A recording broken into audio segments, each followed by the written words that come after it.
Hey guys, welcome back to invest mindset. दोस्तों, आप लोगों के लिए आज मैं एक स्पेशल वीडियो लेके आया हूँ क्योंकि आज हम ये जानने वाले कि आप कंपाउंडिंग के पावर से अमीर कैसे बन सकते हो। लेकिन इसके पहले आप लोगों को मैं एक छोटी सी कहानी सुनाता हूँ। एक आदमी एक सिटी में घूमने आता है और उसे वहाँ के लोग बहुत ही महंगे महंगे याच दिखाते हैं कि ये देखो, ये वाला यहाँ के बैंकर का याच है, ये वाला यहाँ के ब्रोकर का याच है और ये वाला यहाँ के इंश्योरेंस एजेंट का है। फिर थोड़ी देर घूमने के बाद वो बंदा बहुत ही इनोसेंटली पूछता है कि ये सब तो ठीक है, लेकिन इन बैंकर और ब्रोकर्स के कस्टमर्स के याच कहाँ है। और ये सवाल सुनते ही वहाँ के लोग हंसने लगते और कहते कि अरे बुद्धू, कस्टमर्स के कोई याच नहीं होते, क्योंकि इनके कस्टमर्स ने कभी इतना पैसा कमाया ही नहीं कि वो अमीर होके कोई याच खरीद सके। अब दोस्तों, ये कहानी मैं फ्रेड शूट की इस book where are the customers याच से कह रहा हूँ, जो खुद एक स्टॉक ब्रोकर रह चुके हैं। और ये बुक 80 साल पुरानी है, लेकिन इन्वेस्टमेंट इंडस्ट्री में आज भी वही चीजें होती है जो तब होती थी, क्योंकि इस इंडस्ट्री के बहुत सारे ऐसे सीक्रेट्स है जो बैंकर्स, इंश्योरेंस एजेंट्स और ब्रोकर्स हम मिडिल क्लास लोगों को कभी बताते ही नहीं है, जिससे वो खुद अमीर बनते रहते हैं और मिडिल क्लास लोग जिंदगी भर स्ट्रगल करते रह जाते हैं। तो दोस्तों, यही चीज आपको आज इस वीडियो में मैं एक्सप्लेन करने वाला हूँ। क्योंकि स्कूल में फाइनेंशियल एजुकेशन नाम का सब्जेक्ट होता नहीं है, तो बहुत लोग सपने में भी ये सब चीजें इमेजिन नहीं कर सकते। तो इसीलिए आज की वीडियो में हम ये 3 इंपॉर्टेंट चीजें डिस्कस करने वाले हैं। सबसे पहले हम इस पावर को डिटेल में समझेंगे, क्योंकि पास्ट में मैंने कंपाउंडिंग के ऊपर कुछ वीडियोस बनाए थे, लेकिन फिर भी बहुत लोग कमेंट कर रहे थे कि उन्हें इतना क्लियरली समझ नहीं आया। तो इस वीडियो को आप पार्ट 2 समझ सकते हो, इससे आपका सारा डाउट क्लियर हो जाएगा। फिर हम ये जानेंगे कि ये बैंकर, ब्रोकर्स और इंश्योरेंस एजेंट्स आपसे कौन से राज छुपाते हैं। और फिर फाइनली हम ये जानेंगे कि आप कंपाउंडिंग के पावर से अमीर कैसे बन सकते हो, उसे अपने फायदे में यूज करके। तो वीडियो को एंड तक जरूर देखना, क्योंकि जैसे जैसे हम वीडियो में आगे बढ़ेंगे तो ये वीडियो इंटरेस्टिंग होता जाएगा और आपको कुछ चौंका देने वाली चीजें सीखने मिलेगी। और मैं गारंटी कह सकता हूँ कि इस एक वीडियो से आपकी फाइनेंशियल नॉलेज बहुत ज्यादा इंप्रूव होगी, जिससे आप एकदम कॉन्फिडेंट हो जाओगे अपनी फाइनेंशियल फ्रीडम की जर्नी में। तो चलिए शुरू करते हैं। तो दोस्तों, सबसे पहले हम कंपाउंडिंग के कॉन्सेप्ट को शॉर्ट में डिस्कस कर लेते हैं। अब इसका मतलब ये है कि जब आप पैसा इन्वेस्ट करते हो तो आपका पैसा और पैसा कमाता है, और वो जो और पैसा होता है वो और ज्यादा पैसा कमाता है, और इसी तरह ये प्रोसेस काम करता रहता है। अब अगर आपको ये चीज नहीं समझ आई तो मैं इसका एक लाइव एग्जांपल आपको दिखाता हूँ। तो एक क्वेश्चन मैं हमेशा अपने दोस्तों से पूछता हूँ कि अगर आप 10 लाख रुपया किसी स्टॉक में इन्वेस्ट करते हो जो 26% के रेट से ग्रो होता है, तो 30 साल में आपका इन्वेस्टमेंट कितने रुपए का होना चाहिए। तो दोस्तों, मेजॉरिटी लोग ये कैलकुलेशन अपने दिमाग में इतना इजीली कर नहीं पाते, तो मैं उनको एक शॉर्टकट बताता हूँ जिसको हम रूल ऑफ 72 कहते हैं। इसका मतलब ये है कि अगर आप 72 को किसी भी रेट ऑफ इंटरेस्ट से डिवाइड करोगे तो आपको पता चल जाएगा कि कितने साल में आपका पैसा डबल होगा। और फिर इससे आप मैन्युअली अपने दिमाग में ही कैलकुलेशन कर सकते हो कि लॉन्ग टर्म में आपकी वेल्थ कितनी होनी चाहिए। जैसे मान लो अगर आपको एफडी से 7% का इंटरेस्ट मिलता है, अब आजकल तो ये भी नहीं मिलता, लेकिन कैलकुलेशन को सिंपल रखने के लिए हम 7% मान लेते हैं। तो इस हिसाब से आपको 72 को 7 से डिवाइड करना है, तो आपका आंसर आएगा 10, मतलब 10 साल में आपका पैसा डबल होगा। या फिर अगर आपको म्यूचुअल फंड से 15% का रिटर्न मिल सकता है, तो आप 72 को 15 से डिवाइड करोगे और आपका आंसर आएगा 5, मतलब हर 5 साल में आपका पैसा यहाँ पे डबल हो रहा है। तो यहाँ पे अगर हम 72 को 26 से डिवाइड करेंगे तो आंसर आता है 2.77। अब हम इसको राउंड ऑफ करके 3 पकड़ लेते, तो इसका मतलब ये हुआ कि 26% के रेट से आपका पैसा हर 3 साल में डबल हो रहा है। तो अब आप मैन्युअली कैलकुलेशन कर सकते हो कि 3 साल बाद हमारा 10 लाख रुपया 20 लाख में ग्रो होगा, फिर उसके 3 साल बाद यानी टोटल 6 साल बाद वो 40 लाख में ग्रो होगा, फिर उसके 6 साल बाद यानी टोटल 12 साल बाद हमारा पैसा 80 लाख में ग्रो होगा, और फिर 24 साल बाद वो 1.6 करोड़ में ग्रो होगा। तो 30 साल में ये 2 करोड़ के आसपास होना चाहिए। अब दोस्तों, यहाँ पे मेजॉरिटी लोग गलती कर देते, क्योंकि अगर आपका पैसा हर 3 साल में डबल हो रहा है तो इसका मतलब ये हुआ कि इसके 3 साल बाद यानी 9 साल बाद ही आपका कैपिटल 80 लाख में ग्रो हो जाएगा, और फिर 12 साल बाद ही ये 1.6 करोड़ में ग्रो हो चुका होगा, फिर 15 साल बाद ये 3.2 करोड़ का होगा। अब दोस्तों, अगर आपको ये टाइम पे कोई ये बोल दे कि देख दोस्त, शुरुआत के 15 साल में तूने 3.2 करोड़ जमा किए, लेकिन अगले 15 साल में तू 99 करोड़ जमा करने वाला है, तो कोई भी इंसान इस बात का यकीन करेगा ही नहीं। लेकिन यही कंपाउंडिंग का मैजिक है, क्योंकि 18 साल के बाद आपकी वेल्थ होगी 6.4 करोड़ की, फिर 21 साल के बाद आपकी वेल्थ होगी 12.8 करोड़ की, फिर 24 साल के बाद 25.6 करोड़, फिर 27 साल के बाद 51.2 करोड़, और फिर 30 साल बाद आपकी वेल्थ होगी 100 करोड़ के ऊपर। और इसीलिए आइंस्टाइन ने इस कंपाउंडिंग के पावर को 8वां अजूबा कहा था, जिसको समझ आता है सिर्फ वो ही कमा पाते हैं। लेकिन दोस्तों, ये सब सुनने में काफी अच्छा लगता है, लेकिन जब हम रियलिटी की बात करते हैं तो ग्राफ इतना स्मूथली ऊपर जाता नहीं है। तो एक कॉमन क्वेश्चन मुझे बहुत लोग पूछते हैं कि सर स्टॉक्स में हमारा पैसा मार्केट के हिसाब से ऊपर और नीचे होता है, तो इसमें कंपाउंडिंग कैसे काम कर सकता है? क्योंकि थियोरी में हमें कंपाउंडिंग का ग्राफ ऐसा दिखाया जाता है, लेकिन प्रैक्टिकल में तो कुछ भी हो सकता है। कभी कभी मार्केट क्रैश भी होता है, तो हमारा पूरा पैसा डूब भी तो सकता है। तो दोस्तों, आप लोगों से मैं एक सिंपल सवाल पूछता हूँ कि अगर आप लोगों को पता चल जाए कि कोई इन्वेस्टमेंट से आपको फिक्स्ड 15% का रिटर्न मिलने ही वाला है, तो लोग एफडी में और दूसरी पॉलिसी में इन्वेस्ट करेंगे ही क्यों? तो इसीलिए जिन लोगों को स्टॉक मार्केट की नॉलेज नहीं होती है, तो वो डायरेक्टली मना कर देते हैं कि यार कौन इतना रिस्क लेगा, क्या पता फ्यूचर में क्या होगा।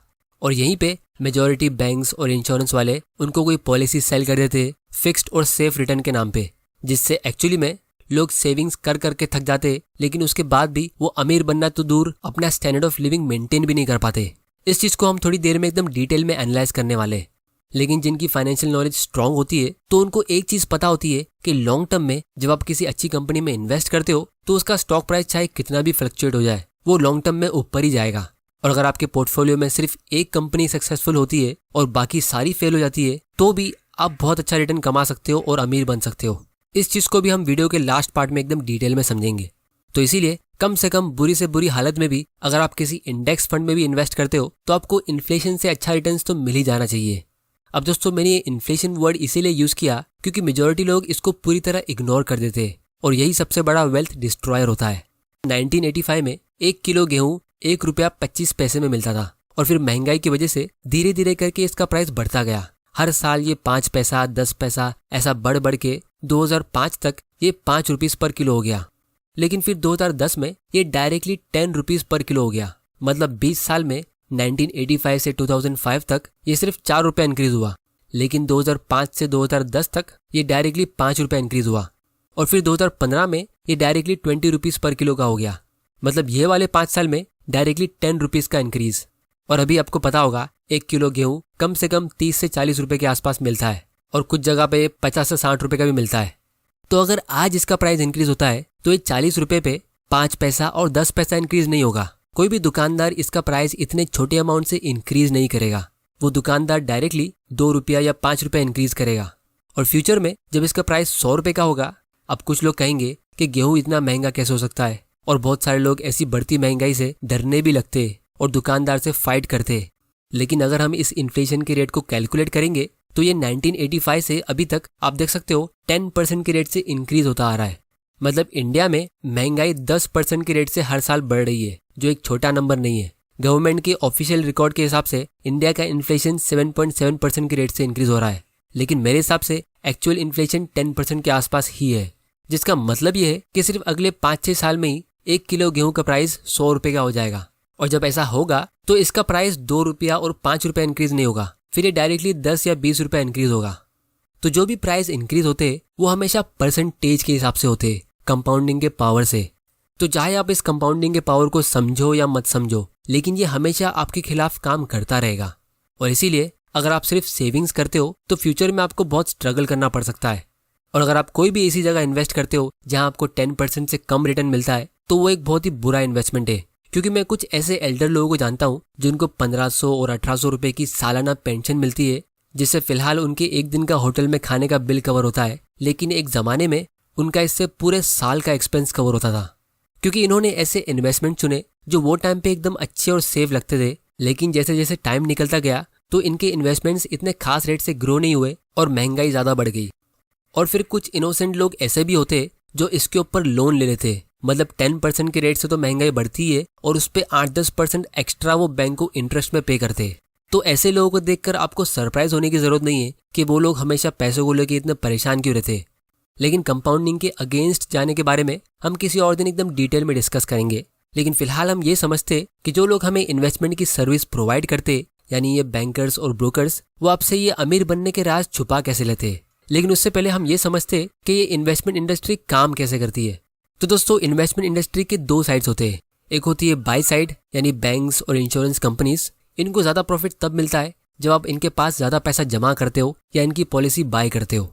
फिर दूसरी होती है सेल साइड, यानी ब्रोकरेज इंडस्ट्री। इनको ज्यादा प्रॉफिट तब मिलता है जब आप ज्यादा ट्रांजैक्शन करते हो, मतलब जब आप शेयर्स खरीद के उसे बेचते हो तब। तो सबसे पहले हम इस बाय साइड की बात करते हैं।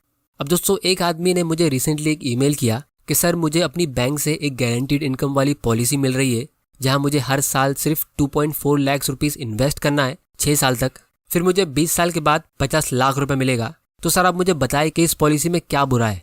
तो दोस्तों, जब भी आपको कोई ऐसी पॉलिसी मिलती है तो आपको हमेशा उसका कंपाउंडेड रिटर्न चेक करना चाहिए कि आपका पैसा कितने % के रेट से ग्रो हो रहा है। और ये चीज़ आपको खुद चेक करना चाहिए, उनके लिखे हुए पैम्पलेट के भरोसे पे नहीं रहना चाहिए। और ये चीज़ चेक करना काफ़ी सिंपल है। उसके लिए आपको एक्सेल में जाके IRR यानी इंटरनल रेट ऑफ रिटर्न का सिंपल फॉर्मूला डालना है और रिजल्ट आपके सामने होगा। इससे हमें ये पता चलता है कि आपका पैसा कितने % के रेट से ग्रो हो रहा है। जैसे हमने वीडियो के स्टार्ट में डिस्कस किया कि अगर आपका पैसा 5 साल में डबल हुआ तो इसका मतलब ये हुआ कि आपको 15% का रिटर्न मिला, और अगर वो 10 साल में डबल हुआ तो ये 7% का रिटर्न होता है। तो ये IRR सबसे यूजफुल तब होता है जब आप कहीं पे मल्टीपल पेमेंट करते हो, जैसे SIP में या ऐसी कोई पॉलिसी में। इसकी ज़्यादा डिटेल्स हम किसी और वीडियो में एकदम डिटेल में डिस्कस करेंगे, लेकिन फिलहाल यहाँ पे आप देख सकते हो ये स्कीम में आपका पैसा सिर्फ 7.78% के रेट से ग्रो हो रहा है। मतलब फ्यूचर में इस इन्वेस्टमेंट से आपकी अफोर्डेबिलिटी और कम हो जाएगी, क्योंकि जो चीज़ें आप आज खरीद पा रहे हो 50 लाख रुपए से आप फ्यूचर में उतनी भी नहीं खरीद पाओगे। मतलब आपका स्टैंडर्ड ऑफ लिविंग नीचे गिरेगा। तो इन शॉर्ट ये अमीर बनने की नहीं बल्कि गरीब होने की स्कीम है। अब दोस्तों, अगर आप 50 लाख को देखोगे तो नो डाउट ये एक बहुत ही बड़ा अमाउंट लगेगा और आपको लगेगा कि ये पॉलिसी बहुत अच्छी है, लेकिन आपको ये भी देखना चाहिए कि ये आपको 20 साल बाद मिलेगा। अगर आप ये सेम अमाउंट किसी सिंपल से इंडेक्स फंड में इन्वेस्ट करते हो जिससे आपको 15% का रिटर्न मिलता है, तो आप देख सकते हो वो सेम अमाउंट उसी पीरियड में 1.7 करोड़ में ग्रो होता है। और इसीलिए ऐसी पॉलिसीज की काफ़ी ज़्यादा एडवर्टाइजिंग होती है और एजेंट्स को अच्छे कमीशन दिए जाते हैं। और अगर आपको 15% की जगह पर 13% भी रिटर्न मिलता है तो भी आप अच्छी खासी वेल्थ क्रिएट कर लोगे। फिर दोस्तों, दूसरे आते हैं सेल साइड वाले यानी ब्रोकर्स। अब दोस्तों, जो लोग हिम्मत करके स्टॉक मार्केट में एंटर भी कर लेते हैं तो उनको एक बहुत ही बड़ी प्रॉब्लम का सामना करना पड़ता है, क्योंकि जब भी आप किसी ब्रोकर की सर्विस के लिए साइन अप करते हो तो वो आपको कोई एडिशनल सर्विस फ्री में प्रोवाइड करते हैं। ट्रेडिंग करने के लिए ट्रेनिंग देंगे या मार्केट के अपडेट्स प्रोवाइड करेंगे ईमेल और वीडियोस के थ्रू। और कुछ ब्रोकर्स तो आपको डेली कॉल्स प्रोवाइड करेंगे कि आपको कौन से स्टॉक्स बाय और सेल करने चाहिए। तो लोग खुशी खुशी ये सब चीज़ें एक्सेप्ट कर लेते हैं, क्योंकि फ्री का पैसा किसको पसंद नहीं है। लेकिन जब आप किसी भी सक्सेसफुल इन्वेस्टर की हिस्ट्री पढ़ोगे जिन्होंने एक्चुअली में स्टॉक मार्केट से अच्छा पैसा कमाया है और उनके इंटरव्यूज सुनोगे, तो वो हमेशा long term buy and hold ही रेकमेंड करेंगे कि stock market is a device to transfer money from impatient to patient. यानी जो पेशेंटली इन्वेस्ट करेंगे वो पैसा बनाएंगे और जो बार बार बाय एंड सेल करेंगे वो गवाएंगे। लेकिन अगर सब लोग ऐसा पेशेंटली इन्वेस्ट करने लगेंगे तो इन ब्रोकर्स का पैसा बनेगा कैसे? तो इसका मतलब काफी सिंपल है, अगर ब्रोकर आपको अमीर बनने देगा तो वो खुद भूखा मरेगा। तो इस कॉन्फ्लिक्ट ऑफ इंटरेस्ट की वजह से आपको समझ जाना चाहिए कि ब्रोकर्स आपको उनकी फ्री सर्विस में क्या रेकमेंड करेंगे। वो एकदम स्मूथली आपको कोई एक्स्ट्रा सर्विस प्रोवाइड करेंगे, जैसे डेली अलर्ट्स, ईमेल्स, आर्टिकल्स या वीडियोस के थ्रू मार्केट के अपडेट देंगे कि देखो आज मार्केट क्यों ऊपर गया, हमारा एनालिसिस ये है, या ये देखो ये स्टॉक आज ऊपर क्यों गया, और आपको लगेगा कि आप कुछ सीख रहे हो। लेकिन एक्चुअली में ये डेली फ्लक्चुएशन कुछ काम के होते नहीं है। तो जो लोग स्टॉक मार्केट को डिस्कवर कर भी लेते हैं तो उनमें से 99% लोग ट्रेडिंग करते हैं या फिर हमेशा यही पूछते हैं कि कौन सा स्टॉक लेना है और उसे कब बेचना है, क्योंकि ये ब्रोकर्स और टीवी न्यूज चैनल्स सारे न्यू कमर्स का ब्रेन वॉश कर देते हैं कि स्टॉक मार्केट से आप सिर्फ और सिर्फ बाइंग एंड सेलिंग करके ही प्रॉफिट कमा सकते हो। और इसीलिए किसी भी स्टॉक को 10-20 साल के लिए होल्ड करना लोगों को मजाक लगता है। और इसीलिए वही लोग जो पेशेंटली FD में इन्वेस्ट करके 10 साल में अपने पैसे डबल करने का वेट करते, उनको स्टॉक मार्केट से एक ही हफ्ते में पैसा डबल करके चाहिए होता है, क्योंकि उनको लगता है कि यही मार्केट से नॉर्मल एक्सपेक्टेशंस है। और इसीलिए लोग लॉन्ग टर्म के लिए FD और ऐसी पॉलिसी में इन्वेस्ट करते और शॉर्ट टर्म के लिए स्टॉक मार्केट में ट्रेडिंग करते हैं, जिससे इन बाय साइड वालों का भी फायदा होता है और सेल साइड वालों का भी फायदा होता है। जबकि एक्चुअली में वेल्थ क्रिएशन के लिए आपको करना चाहिए इसका उल्टा। आपको शॉर्ट टर्म के लिए बैंक्स और इंश्योरेंस कंपनीज को यूज करना चाहिए और लॉन्ग टर्म के लिए स्टॉक में इन्वेस्ट करना चाहिए। तो इसीलिए अब हम इस वीडियो के सबसे इंटरेस्टिंग पार्ट की तरफ आते हैं और ये समझते हैं कि आप इस कंपाउंडिंग के पावर को यूज कैसे कर सकते हो अमीर बनने के लिए।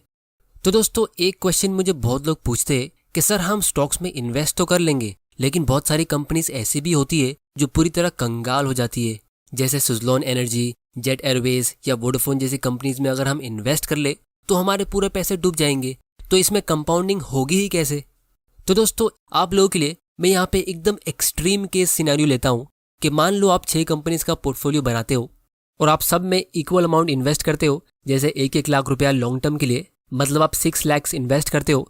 और फिर हम मान लेते हैं कि आपका डिसीजन मेकिंग इतना खराब निकला कि 6 में से 5 कंपनीज बर्बाद हो जाती है और सिर्फ एक कंपनी सर्वाइव करती है, और ये एक कंपनी भी इतनी ज़्यादा सक्सेसफुल भी नहीं होती है कि आपको 25 से 30% का रिटर्न दे दे। ये बस आपको 20% का रिटर्न देती है। तो भी आपके 6 लाख के इन्वेस्टमेंट पे यानी इस पोर्टफोलियो का ये 13% का रिटर्न होता है। और अगर आपकी 6 में से 3 कंपनी सर्वाइव करती है और वही 20% के रेट से ग्रो होती है तो आपके पोर्टफोलियो का रिटर्न 17% का होता है। मतलब आपके 50% डिसीजन रॉन्ग होने के बाद भी आप अच्छा खासा प्रॉफिट कमा लोगे, जो कोई भी एफडी, वेल्थ सेविंग प्लान और म्यूचुअल फंड से काफ़ी ज़्यादा अच्छा होगा। तो इन्वेस्टिंग ही एक ऐसी फील्ड है जहां आप गलत होने के बाद भी बहुत सारा पैसा कमा सकते हो। बस आपको ये पता होना चाहिए कि आपको गलती करनी कहाँ है, क्योंकि जब आपका लॉस होता है तो आपका लॉस उतना ही होगा जितना आपने इन्वेस्ट किया था। मतलब पहले वाले केस में 6 में से 5 स्टॉक फेल हुए थे तो आपका सिर्फ 5 लाख रुपए का लॉस होगा। लेकिन जब आपकी कंपनी ग्रो होती है तो उससे आप कंपाउंडिंग से अनलिमिटेड प्रॉफिट कमा सकते हो, जैसे 50 गुना, 100 गुना या 200 गुना भी, जो बाकी सारे लॉस को रिकवर कर लेता है। और दोस्तों ये भी हो सकता है कि कुछ कंपनीज और अच्छे रेट से ग्रो हो जाए, जैसे 25 या 30% के रेट से, या आपकी सारी कंपनीज अच्छा परफॉर्म करे, तब तो आपकी वेल्थ और ज़्यादा स्पीड में ग्रो होगी।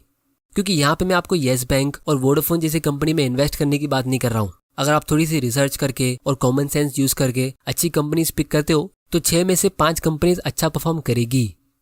लेकिन अगर आप पूरा यूट्यूब और सोशल मीडिया ब्राउज कर लोगे तो भी आपको इन चीज़ों के बारे में कोई बताएगा नहीं। सब यही बोलेंगे कि आपको कौन सा स्टॉक लेना है और उसे कब बेचना है। जैसे राकेश झुनझुनवाला ने कौन सा स्टॉक बाई किया और कौन सा सेल किया, सब यही पता लगाने की कोशिश करते हैं। लेकिन उनकी वेल्थ का सबसे बड़ा हिस्सा लॉन्ग टर्म इन्वेस्टिंग से आया है। उन्होंने टाइटन कंपनी में 2003 में इन्वेस्ट किया था जब इसका प्राइस 3 रुपए का था। ये चीज़ आप सबने सुनी होगी। और आज इस कंपनी का शेयर प्राइस 2000 रुपए के भी ऊपर है। तो ये उनके इन्वेस्टमेंट पे 800 गुना रिटर्न होता है। लेकिन सबसे इंटरेस्टिंग बात यह है कि ये स्टॉक आज एक दिन में 2.5% ऊपर गया है, मतलब 60 रुपीज़ ऊपर गया है। तो शॉर्ट टर्म में अगर आप दुनिया की सबसे बेस्ट ट्रेडिंग टेक्निक से 3 रुपए को 60 रुपए में ग्रो करना चाहोगे पूरे 1 साल में भी, तो भी आप नहीं कर पाओगे। लेकिन यहाँ पे ये 20 गुना ग्रो हुआ है सिर्फ एक दिन में। तो दोस्तों यही सीक्रेट है कंपाउंडिंग का स्टॉक मार्केट में। जो इसे समझता है वो इसका फायदा उठाता है, और जो इसे नहीं समझते वो जिंदगी भर इसे पे करते रहते। तो दोस्तों उम्मीद करता हूँ कि आपको इस वीडियो से कुछ ना कुछ सीखने जरूर मिला होगा। तो इस चैनल को सब्सक्राइब जरूर कर लेना और बेल आइकन प्रेस कर देना ताकि आपसे कोई ऐसे वैल्यूएबल वीडियोस मिस ना हो जाए। अगर आपको स्टॉक्स में इन्वेस्ट करने के लिए डीमैट अकाउंट ओपन करना है तो आप नीचे डिस्क्रिप्शन की लिंक पे क्लिक करके फ्री में अपना अकाउंट ओपन कर सकते हो और घर बैठे बैठे अपने इन्वेस्टमेंट की शुरुआत कर सकते हो। और अगर आपको कुछ क्वेश्चंस है या कोई नेक्स्ट टॉपिक की सजेशन है तो आप मुझे नीचे कमेंट करके बताओ, हम आने वाले वीडियोस में उसे कवर करेंगे। और इस वीडियो को ज़्यादा से ज़्यादा शेयर करो अपने फ्रेंड्स और फैमिली मेंबर के साथ, और उनको भी एजुकेट करो कि एक्चुअल इन्वेस्टमेंट होता क्या है और उससे वेल्थ क्रिएट होती कैसे। वीडियो पसंद आया तो इसे लाइक करो, नहीं पसंद आया तो डिसलाइक करो। आपका वैल्यूएबल टाइम देने के लिए thank you and good bye.